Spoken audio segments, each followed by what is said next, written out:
The bird's daily reminder that it's time for breakfast, the sound of screeching from her numerous birds. Paula Pasek has taken in many birds over the year, all with their own personalities and issues, and this flock is no exception. Joey, Sydney, Baby, Matey, Thor, Higgins, Bucky, Sweet Pea, and Tuck, to name a few, all have their own distinct stories on how they came to live here on the Pasek property. So, which bird is the oldest? Sydney, and he's approximately 49 years old. How long have you had, each of these birds? Started out with some of the little birds. Bucky is the oldest, and I believe we've had Bucky for 16 years. And he's one of the cockatiels. And then it would be Sweet Pea next. Sweet Pea is approximately 17. Then Tuck is approximately 15. Then we got Joey. Joey is 18. He's 6 months younger or older than Melina. Joey was a rescue. His family had lost power. It was October, and it was the first frost snap, and Joey was living in a cage that was in a room without heat. The owner had been going back and forth over, do I keep the bird, don't I keep the bird? She originally got the bird because she thought she wasn't going to have children anymore, and surprise, she wound up having a son. I had to make a decision between the child or the bird, and the child won. The next bird we took in was Sydney. Sydney, his last family was going through a foreclosure. He was the last one in his house with a pit bull, and at Christmas time we were asked if we would take him in temporarily. 6 months later, his now previous owner asked if we wanted to keep him, and the rest is history. Sydney being 49, he's the clown of the bunch. The next bird was Baby, which is the umbrella cockatoo. Baby is somewhere in his 20s. We've had Baby for 6 years, I believe, and Baby decided I was his person. After Baby came along, we got 3 more cockatiels that were in foster.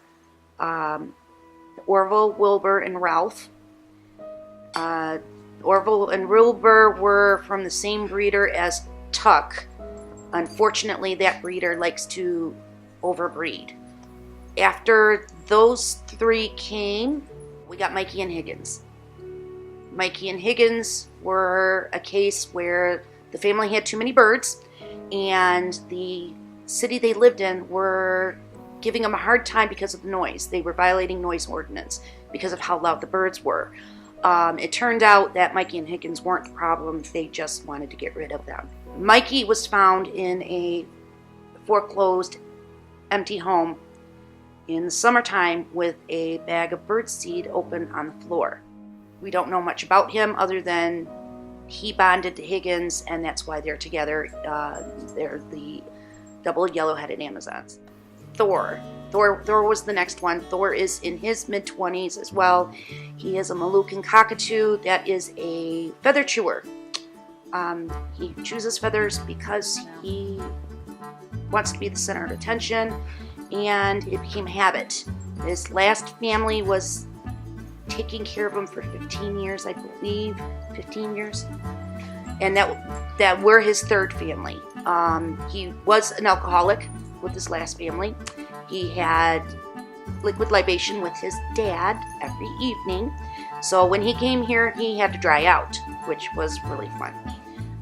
You don't really get to know how loud a bird is until they aren't getting their alcohol. 2 years ago, we got the lovebirds.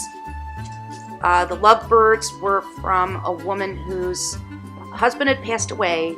They also had a African gray, but the African gray was more interesting, so they decided that the lovebirds had to go.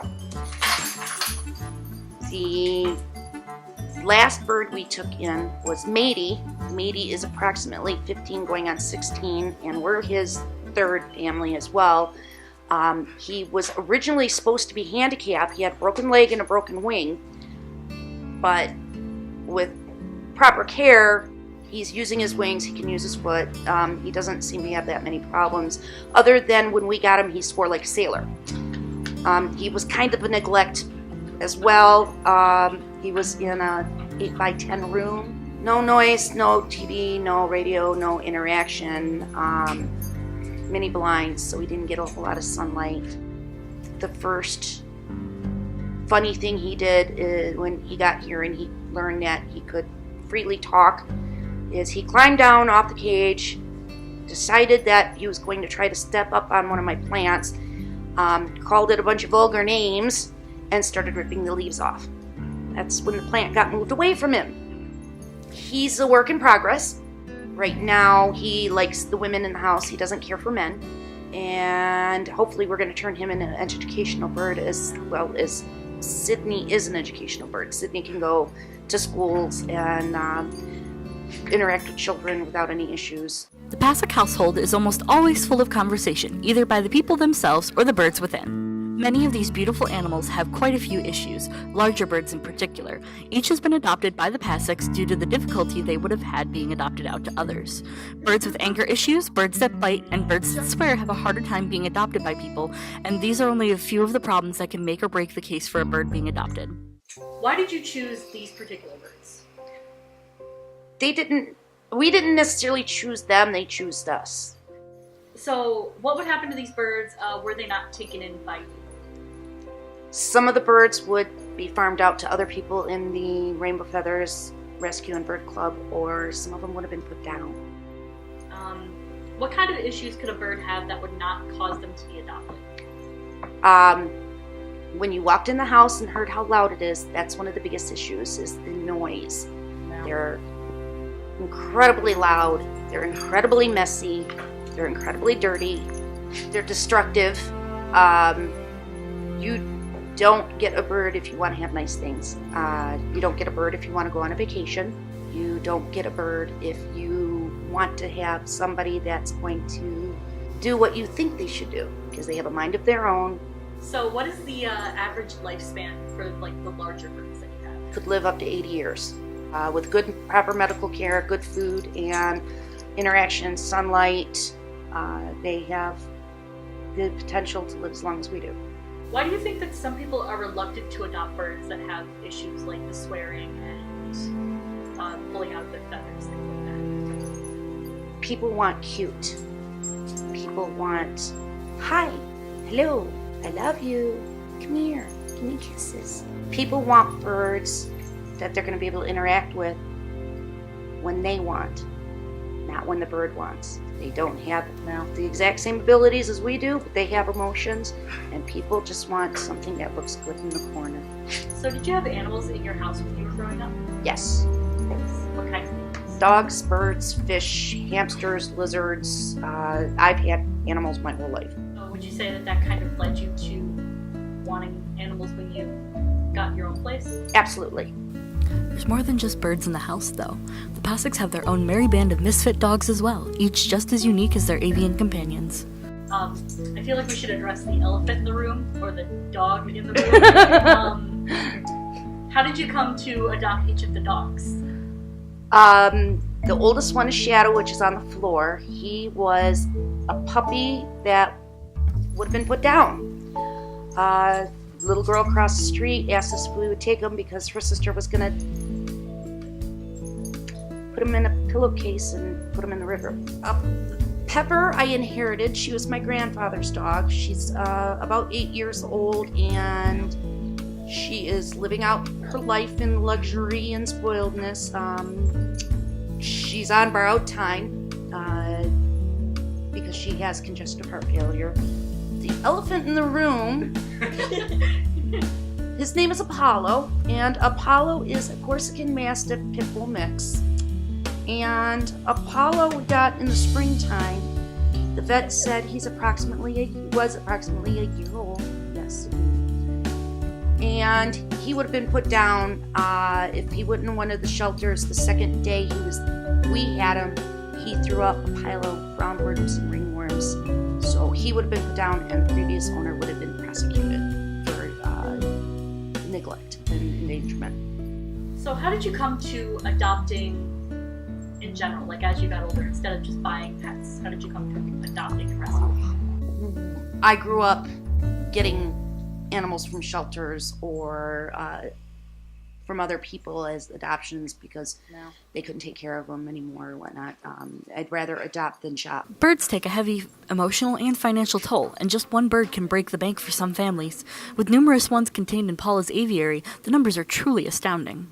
Okay, so how much do you suppose it costs per month to take care of these birds? If I were to write it down, we go through approximately 50 pounds of bird food a month because we got them on a pelletized diet for part of their nutrition. That's about $100 for 2 bags of pellets. Then they have a fresh food diet. They get fresh fruit every day, so that's about $20 a week on fresh. And then their dinner, they eat what we do. They're carrion birds in the wild. They're opportunistic, so they will eat the vegetables, starch, and protein that we have. If you're sitting there working on a budget, you have a family of 4, you're actually feeding 5. So that would be 20% of your food budget going towards the bird. Probably $200-300 a month total between fresh food, groceries, and their pelletized diet. The vet care alone would be added into the monthly cost of the birds. A vet visit normally runs between $180 and $300 for a once a year checkup. They do blood work. There's diseases and conditions that birds hide because when they're sick, they're prey animals. So you don't know your bird is sick until it's too late, generally. The 7 big birds are the ones that would go that are generally vet visits, so at $300 a year each bird, and then the monthly of approximately $100 in pellets and $80 to $150 in groceries. You can add it up; they're expensive. And what kind of stuff goes in daily for feeding the birds and cleaning the cages and things like that? They have a schedule. They will tell you if you are running late. They have to be fed on time, or you're going to have ear-piercing screaming and yelling until you get their food ready. If you get up and you have a bowl of cereal or something, they're going to start begging because they want what you have. They want to stay up late like a little kid. They're perpetual toddlers, so after all the food is done during the day and at night, you like a toddler, you treat them as such. We put the lights out, turn the TV off, and they go to bed. They have night time. Is it weird having guests over and they experience that for the first time? We warn people. People are warned. Some people are fascinated. Some people are scared to death. It depends on what kind of experiences they've had. So we try to make it a good experience. They will allow you to pet them. They will sometimes be good and not lunge and squeak. And we try to educate people because they're like, oh, I want one of those. Are you sure? We personally feel we are their forever homes. We're not taking anybody else in until somebody goes. And it's going to be due to age or due to medical condition, or if something happens to my husband or I, the children have to take over, and there's provisions in our wills for the birds. Paula works tirelessly to educate people about these majestic animals and their needs. Her final piece of advice for would-be bird owners rings with a sense of sadness, as she has seen all the cruelty that people can muster against these beings. They're not disposable pets. A little bird is a commitment. It's not something you get if you have an active lifestyle because you need to spend time with them. They're social creatures. They need their people to love on them. No different than any other pet. If you're gonna get a pet, you have to make that commitment and do your homework first. Don't buy a baby bird because it's cute. Give somebody another chance to have a forever home.